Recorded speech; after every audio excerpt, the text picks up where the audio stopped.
Hey, gorgeous Pisces family. I'm so appreciative of you.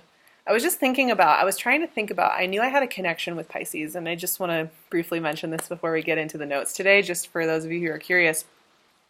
I have Neptune in my first house, which, a lot of times people mistake me for a Pisces, or they think that I've got that. And it's really funny because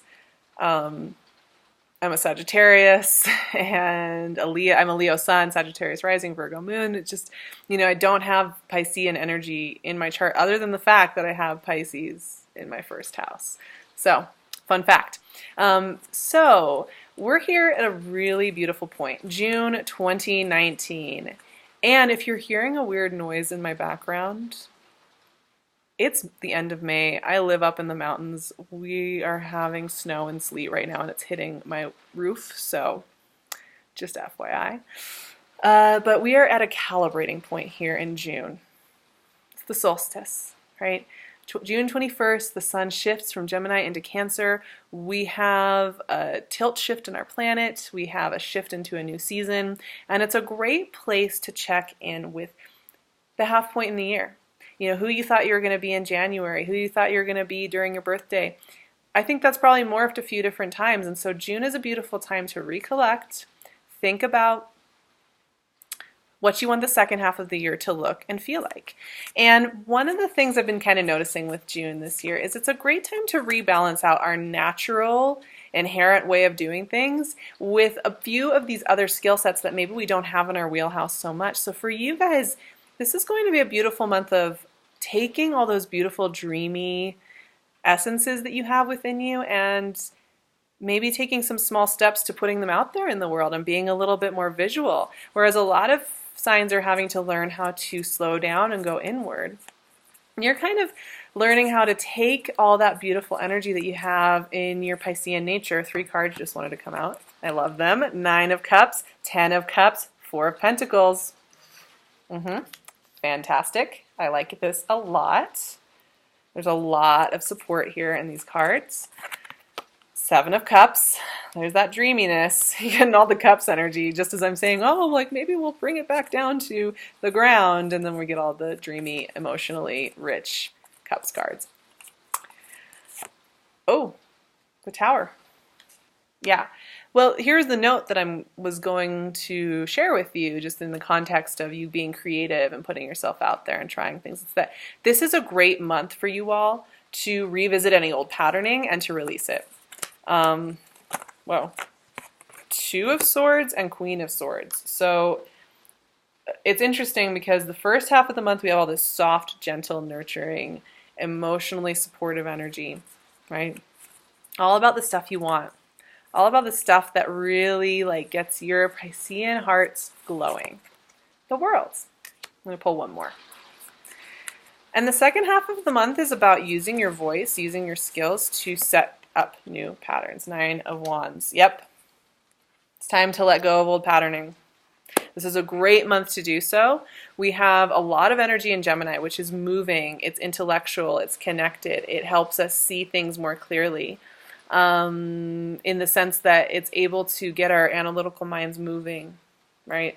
And so it's a great clarifier. We have a new moon in Gemini on the 3rd. Mercury moves into Cancer, fellow water sign, on the 4th. So that'll be really helpful for you guys for clarifying your thoughts, clarifying what you really want this life to be and what you want that to look like. There's a full moon in Sagittarius on the 17th in your 10th house of who you want to become. Your reputation in the world, the way you present yourself, your career, your ambition. So you get all these infusions of energy with who do you want to be now? Who do you want to be now? Not who you were 10 years ago, not who you were even in November, not who you were last year when you were contemplating this or that. Just forget all of that right now and think about who you want to be now.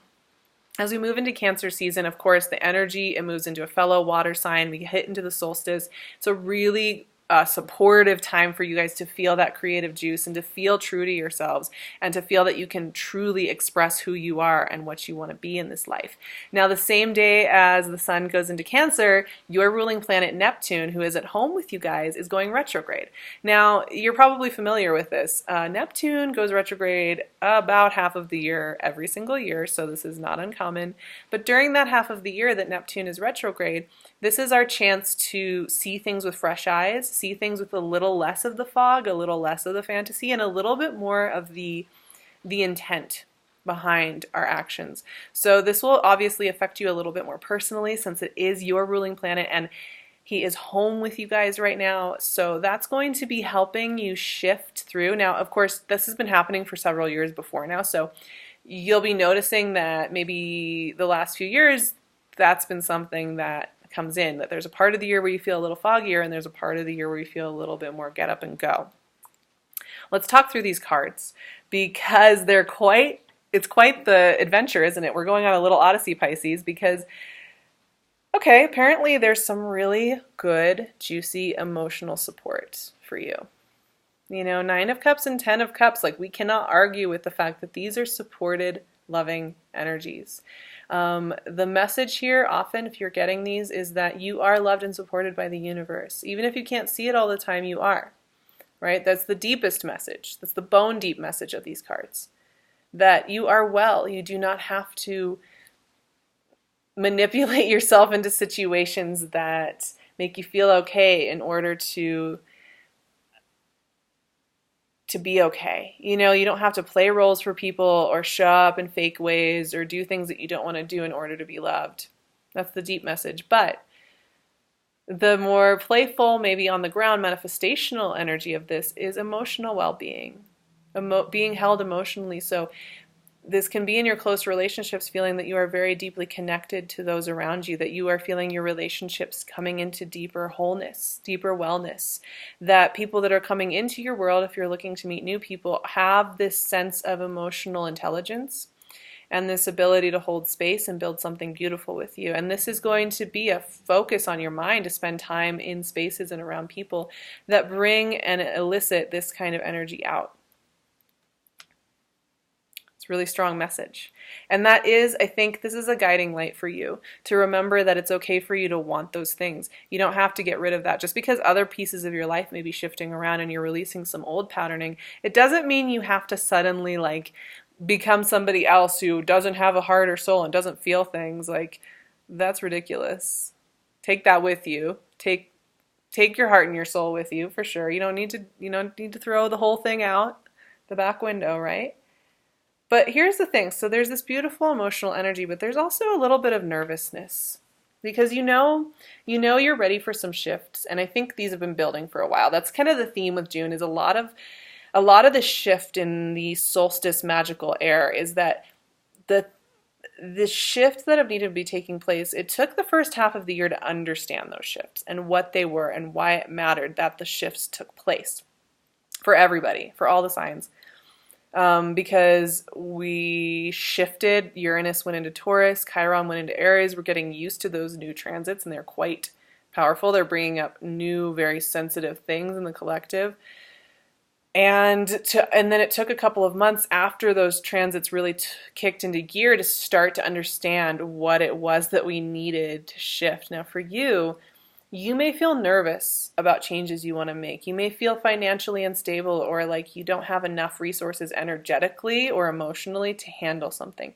You may feel a little bit like you have to shut down. Maybe even this situation right here with all this goodness and ooey-gooeyness makes you feel a little shut down. Because if there's one thing that I know about Pisces is you guys can get pretty salty and you can get pretty sarcastic, and you do have a lever that you can pull that shuts you off. It's a survival tactic that you've had to pick up because you're sensitive and you're in this world that can be a little tricky to navigate in letting all the emotions flow. And you could clench up. But you're being asked to go back into 7 of Cups mode. So 7 of Cups mode to me, it's paying attention to how you talk to yourself, paying attention to how you emotively connect with yourself, and which cup do you want to pick up? Do you want to pick up the cup full of poison that feels a little bit unwieldy and damaging, or do you want to pick up the cup that has nourishment in it. Pay attention to the thoughts and the actions and the patterning that are poisonous, because they can be sneaky. Even those of us who really work hard on ourselves and are very conscious of that and really take the time to live a day-to-day life that is self-honoring, some of the sneakiest little sips that we take they are so subtle that it's very hard to pick up on them. So this is a great month if you're noticing that good things are happening, opportunities are happening, and you're just wanting to shut off, you're just wanting to shortcut into a solution or into, I'm not worrying about that right now. Check in with what cups you're picking up. You may be noticing this is a very psychic time with all these cups energy at the first half of the year. You may be noticing that you're having dreams that are directing you to act in a certain way or to consider a subject from a new vantage point. You may be noticing that you're having a lot of infusion of wisdom from kind of higher up, inner being, source, what have you. And it's all in preparation for you to have a lightning strike moment. And often when the Tower shows up in a reading, we're going to address the elephant in the room. It doesn't necessarily mean your life is going to crumble beneath you. The Tower is a reset. The Tower does destroy. It destroys what is no longer serving us. It destroys a prison structure that we have constructed. It destroys a power dynamic that we have constructed or that has been around us or in our lives that no longer serves, and we must cast it out. It's time, it's okay to let it burn away. Now, for some of you, that will be happening in meditation, in intention setting. Some of you, that will be happening in conversations. It will be happening in situations where you set a healthy boundary. For some of you, this will be an intention about how you want to move forward in the second half of the year. Whatever this is, though, it's an old pattern. It's an old pattern that is not serving you anymore, and you feel ready to release it, to let it go, to be in another space and time. And here's the thing, and there's a truth that's been bubbling up in you and you've been wanting to express or share for a long time. Now, the Two of Swords is an interesting one to have in the midst of the Queen of Swords and the Tower. Because the Tower and the Queen of Swords are truth tellers. Like if there are two cards that are just going to cut to the chase and give you the Cliff's Notes of what needs to go down, those two cards are going to do it. They're going to get right to the core. They're cut into the marrow and they're going to say, this is what I need. Whereas the Two of Swords is foggy. The Two of Swords is waiting. The Two of Swords is listening very carefully. And here's what's coming through for me with this particular juncture. You are getting those lightning strike moments in your thoughts and in your feelings and the way you're seeing and moving through the world. You're getting these big points of clarity on how you want to move through the world differently moving forward. What you want that to look like, what you want that to feel like, what you want to elicit from yourself. Rather than feeling like you need to address it all now and you need to, tear down all the walls and re-scramble everything, listen to these voices. Because actually, the more I look at this reading, the more I'm realizing this is an emotional, spiritual, psychic process of truth coming through and down you. These are things that you know deep down, and you need time to listen to them. The Two of Swords is a slow down and listening in card. There's a reason she's blindfolded. It's so she doesn't take these swords and wield them in ways that are damaging or unnecessary. It's so she will listen in to these swords of truth gently and carefully and understand what they will be used for in a way that is productive and kind and loving. You will be getting flashes of deep clarity on who you are becoming and who you want to be and what that road is going to look like. Deep clarity. You're graduating. You're leaving behind an era, which is a good thing. The World card is a gift. The gift of knowing that everything has culminated, that you are ready, that you are clear, and you are given the gift of the next step forward. You are given the gift of the next sunrise. Rather than sitting in the grief and the fear, this is a card of readiness. This is a card of preparation and self-knowing and clarity. Now, I think some of you feel that you have to carry this weight with you. Even if you're happy, even if you're ready, even if you know this is what you want, you feel that you have to carry a weight with you. The Nine of Wands is a reminder that we do have a warrior within us that has had to go into protective mode and self-protective mode and survival mode to make it through certain tough scenarios. However, the warrior in the Nine of Wands can't see clearly because the war is not there anymore. The attack is over. Was the attack ever real? We don't, well, I'm not going to gaslight you guys or anything like that. But it's that whole sense of it's a time of serenity, and yet this warrior is still standing guard over what could happen, over what has happened in the past, over what has hurt in the past, and it's time to let it go.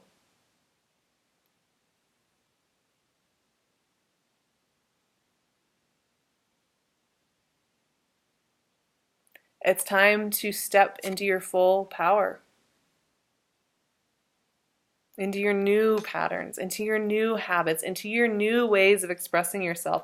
It's time to step fully into this, to be honest. There's a reason this reading started with these full, vibrant cups energies. Because this is where you're headed.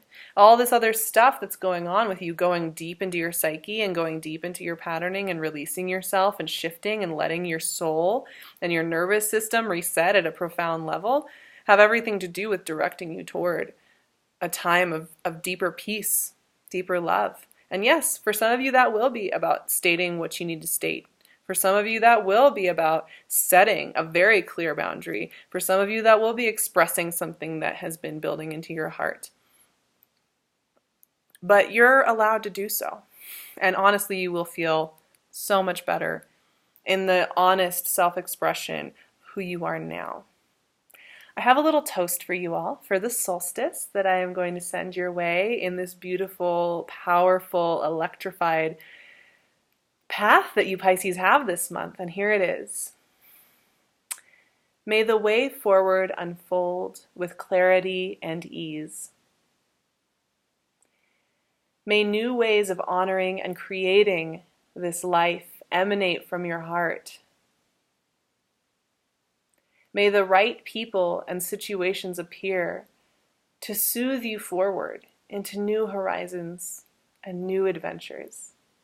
Cheers, my loves. I'm honestly excited for June for you guys. I just think it's going to be super empowering. Take care of your nervous system, do some restorative rest poses, drink soothing things and eat soothing foods, whatever that is for you. I'm sending you so much love. You can find my magical mid-year intuitive guides on Vimeo. I'm going to leave the link below. Those are great for the next few months. We talk about the outer planets. We talk about these big, long transits. I know a lot of you have already hopped over there. Thank you so much. I really appreciate it. But if you haven't, I would highly recommend it. So I'll leave the link for that in the description. They're ready to download. You get to keep it forever. Please like and subscribe. It really helps me out. You can find me on Instagram at SarahVerba. I would love to see you guys over there. We have so much fun, so please check that out. You can also find me on my website at SARAHTAROT.com or with my email. Once again, I will leave all of the ways to reach me in the description box so that you are not at a loss for finding out more about me and what I do, about private sessions, about what's coming up next, so please feel free to reach out. I'm also wearing PinkLune's gorgeous jewelry as usual. As always, this crown is amethyst and onyx. It's wild. There's only one of these. I'm wearing it now, but it is in her shop. There will be more crowns though. I've had a sneak peek of some of the stones that she is working with. It's out of control. So keep an eye on PinkLune's shop if you're interested in a crown. They're really beautiful and amazing. Highly recommended. I'm sending you guys all of my love. I'll see you in July. And in the meantime, enjoy this exciting ride of authenticity and showing up and greater freedom.